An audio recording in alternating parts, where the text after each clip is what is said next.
Capricorn, hello there my beautiful friends. We're going to do your general tarot reading for late April 2023. Thank you so much for joining me today.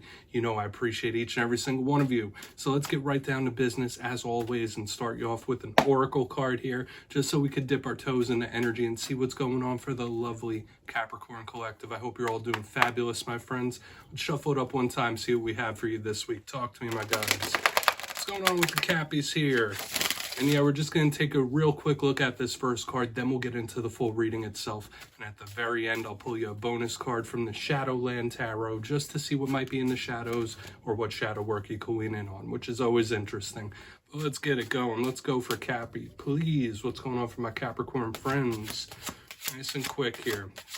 All right, the deck is being a little specific. There we go. So, hey, do you have a lot on your mind here, my friends? Or are you feeling extra creative? I do find this card super interesting. I love the imagery on it. It's one of my favorites, but we'll talk about it because there's a lot of layers to this onion. Before we do, though, if you're new here, I'll be speaking about the April subscriber surprise towards the end, so you might want to check that out.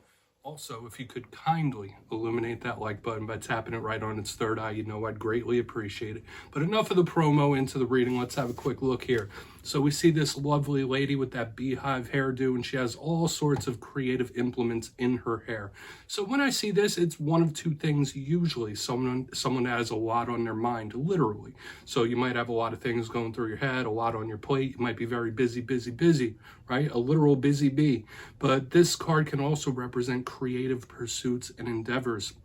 So for a lot of the Capricorn collective, expressing yourself in some sort of way could be extra important, especially if you have a lot on your mind. If you have that water sign creativity flowing through you right now, you might want to release that energy into some sort of creative pursuit, which is always a good thing. But aside from that, you might just have a lot going on. And we'll see what the reading shows us the rest of the way. It's not a bad energy by any means, but let's get into tarot now. I'll get you 3 cards in the upright before we get the intuitive juiciness flowing. And I always say with that first card, it doesn't make or break the reading. It's just a footnote. But let's shuffle it up here one time for you. Let's see what we have for Capricorn here, my guides. Talk to me. So, last couple of weeks been pretty interesting, my friends. Last week's reading was titled No More Games. It was very stern, straightforward, just about your business type of energy. So a lot of you could have been a little more strict than normal when we see this, or just not wanting to deal with someone's BS or games when we saw that energy. But you know, energy is always flowing. It's never set in stone, so only take this how it hits for you, because we could be seeing your vibe or someone else's. The whole energy could switch from week to week. But let's get you 3 cards out here right now. Let's see what we have for you. Talk to me, my gods. Capricorn, late April, please.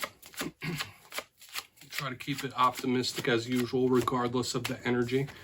Okay, yeah, 5 of Cups. So this is not the best energy to start off a reading with, okay? But I'll explain it further. We do have the River of Tears in position number 1, okay? Nothing to really freak out about. Let's get you 2 more though. And we'll try to build a full picture here and see what's going on. Because remember, that could be someone else's energy. Okay, we have the King of Swords. This brings me right back to the energy we were seeing last week. 2 total opposites we have here in position 1 and 2. Let's get you 1 more. Then we'll break it all down, right?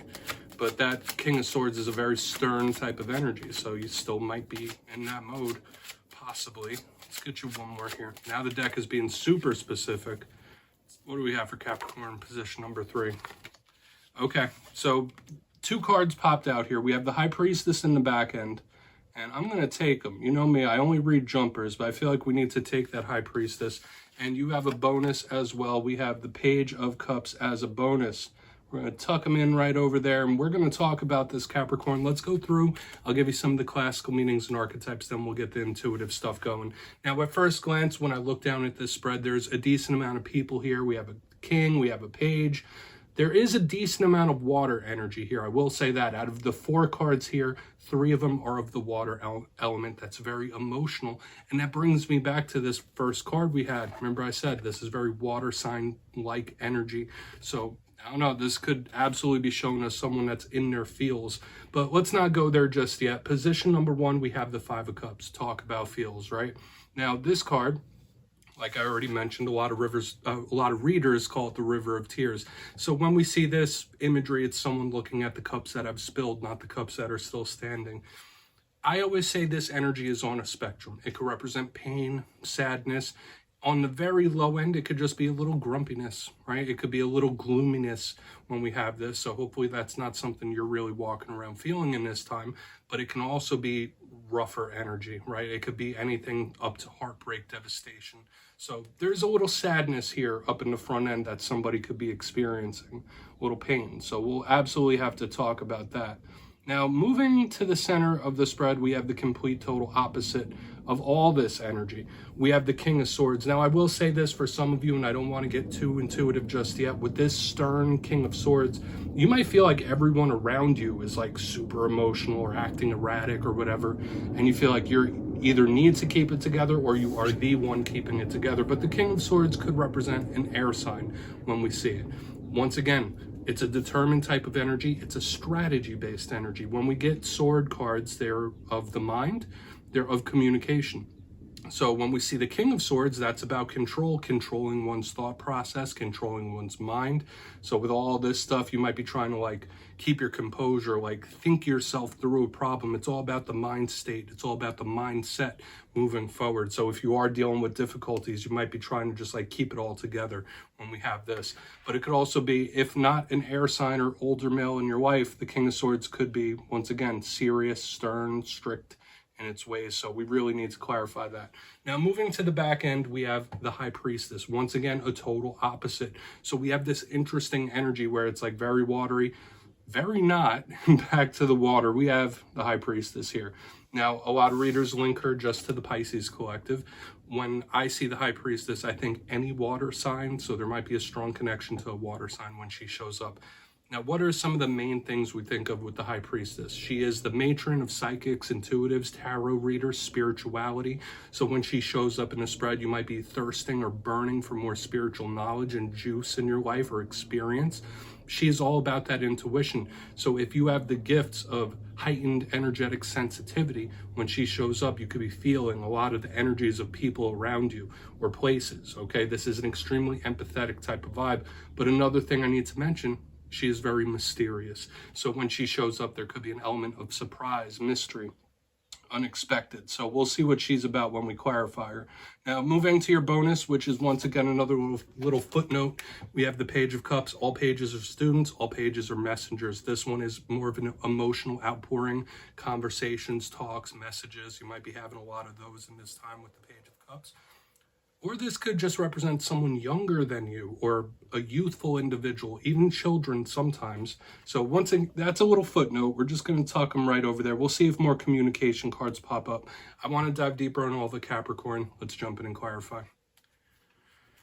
All right, let's get a good shuffle here for my friends. Talk to me, my guys. What do we got for the Capricorns? Interesting energy this week. So, yeah, this is where I go intuitive with the message, which means I just tell you how it feels to me. So feel free to do further research or rely on your base knowledge of tarot, because as you know, every single reading is about the reader's interpretation, and I'm just giving you mine. What's going on that Five of Cups here? And yes, if you're a reader yourself, please feel free to play along. That's why the box is here. If you're feeling any messages that you want to give to Capricorn, you could drop it in the comments. I don't mind at all. All right, Five of Cups time. What's it doing here? That Five of Cups here. Thank you. Yeah, I don't want to think about it. Like, this is somebody really trying to put something out of their mind. That the first thing I said was what popped in mind. We have the Ace of Swords. Like, I don't want to talk about it. I don't want to think about it. I want to keep it to myself. This is somebody that is on the struggle bus a little bit, dealing with something, okay? Coming to grips or dealing with something. Now, the Ace of Swords, in reverse, yeah, maybe some of you are feeling a little bit of a sense of betrayal. Obviously, not every Capricorn could be feeling that with this card. But, yeah, it could also be someone trying to show their softer side as well when this shows up in the reverse. But it's interesting, so far we have all water, all air, and it's that tug of war between the heart and the mind, okay? That emotional struggle. And a few weeks ago, we had a lot of water, a lot of emotion in your spread.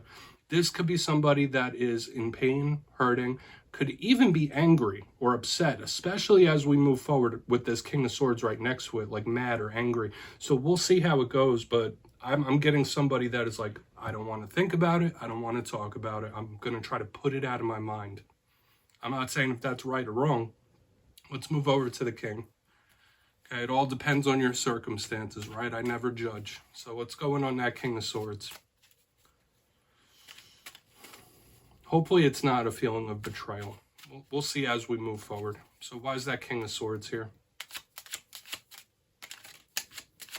Okay, please talk to me. Thank you. Okay. We have the Sun card in the upright, so these are people in two different modes completely. Now, for a portion of you, this could be a change for the better. If this has been you, the first position that I was talking about, this tells me that you will get it together. You'll get that mind together. Your determination will win through. We have the Sun card in the upright. Now, this could represent a Leo. Okay, we have this fire-air combination in the middle, which I always say could be explosive, but it could be motivational. So I'm feeling this, like a lot of you could be pulling yourselves up by your bootstraps or find an extra level of motivation to push through something. The Sun card is the most positive card in the whole entire deck. So when I see it under the King of Swords, if you're going through issues, situations, like big ones, little ones, it doesn't matter. If you're going through like issues and situations, the Sun tells me that you will find a way. You will overcome, you will triumph over something. Okay, so this is very claimable energy here. If not, if you're having issues with one particular person, this could be two people in completely different modes, where one is taking it pretty rough on this end, the other one in the center, they at least seem like everything's fine, everything's okay.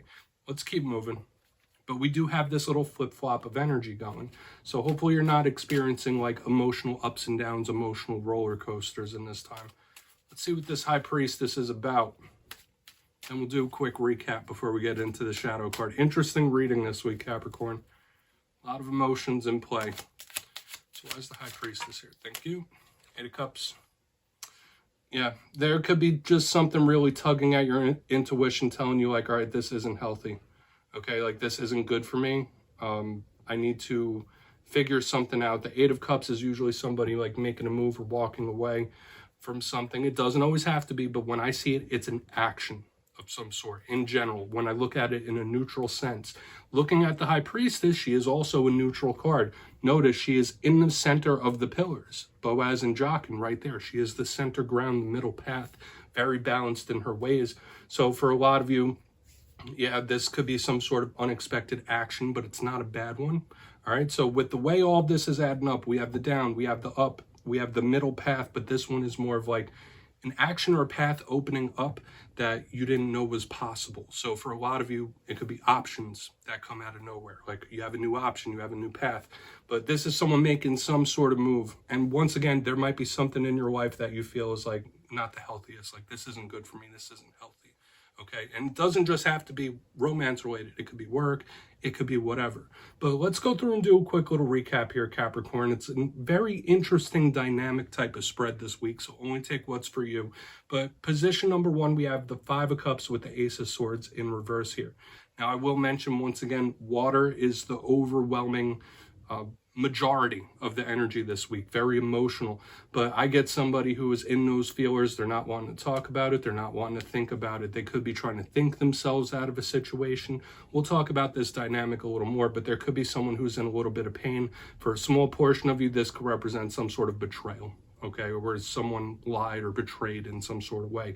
But moving to the center, and it doesn't have to be that, we have the King of Swords with the Sun card in the upright, and this felt like somebody thinking themselves out of a problem or an issue or a situation.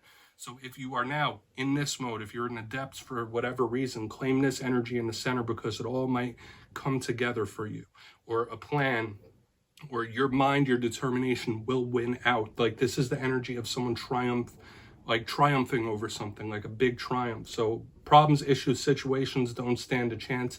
I also said this could be two people in different modes, like sad, upset, happy, and fine. On the back end, we have the High Priestess with the Eight of Cups. There might be something deep down where you know it's not the healthiest for you, okay? Whether it's a behavior, whether it's an individual. But I was also getting that unexpected action or movement, whether it's an option or path opening up for you or someone doing something that you didn't quite see coming. All right, and I'm not saying it's a bad thing here. It could even be a conversation with that page on the back end. Let's get you a shadow card. Capricorn, I feel like I could speak about this spread for like another 10, 15 minutes. But let's keep it moving here. Let's shuffle it up and see what we got for Capricorn, please. In the shadows. using the Shadowland Tarot. It's an awesome deck. It's one of my favorite things to do at the end of a reading. It's very introspective. So whether it's a shadow within yourself or something you don't quite see. Let's get one shadow card. Thank you. Okay, Eight of Pentacles, a lot of you, there could be some like work or money situations that could be nagging at you or, you know, messing with your brain in some sort of way. This is also a repeating eight. Eights usually tie up to finance when we see them. Now, the Eight of Pentacles could represent somebody's work ethic, okay? Some of you might work way too hard on things, or like you work, like you feel like you can't give up on things. Like you always have to keep going, like not giving people benefit of the doubt, but like, I can't fail. I have to keep making this happen. Like that's a big energy I'm picking up here. Spirit might want you to take a look at that. If not, maybe someone around you, their work ethic bothers you. Like, oh, that person, like they need to do something with themselves, or they need to, I don't want to get too disparaging, but I think you get what I mean. So if not work, money, that could also be on the table, but we're not going to get too complex with it. The Eight of Pentacles is always linked to effort, whether doing too much or doing too little. So Capricorn, that's what I have for you this week, my friends. Don't click away just yet, though. I'm going to give you the details of the April subscriber surprise. If you got your name in for the March subscriber surprise, the winners will be announced in my community tab at the end of the Fire Air readings this weekend. But for April, I'll be running it back and giving away 2 copies of the beautiful Tarot of the Owls. It's a brand new deck and it's a lot of fun to work with. So if you'd like to get your name in for this, it's 2 simple things as always, my friends. First, you must be subscribed. And second, let me know down in the comments, out of all the cards in this week's reading, which ones spoke to you most. You'll be entered to win. And at the end of April, I'll put the winners in my community tab. As always, my friends, much love. And I'll see you next time.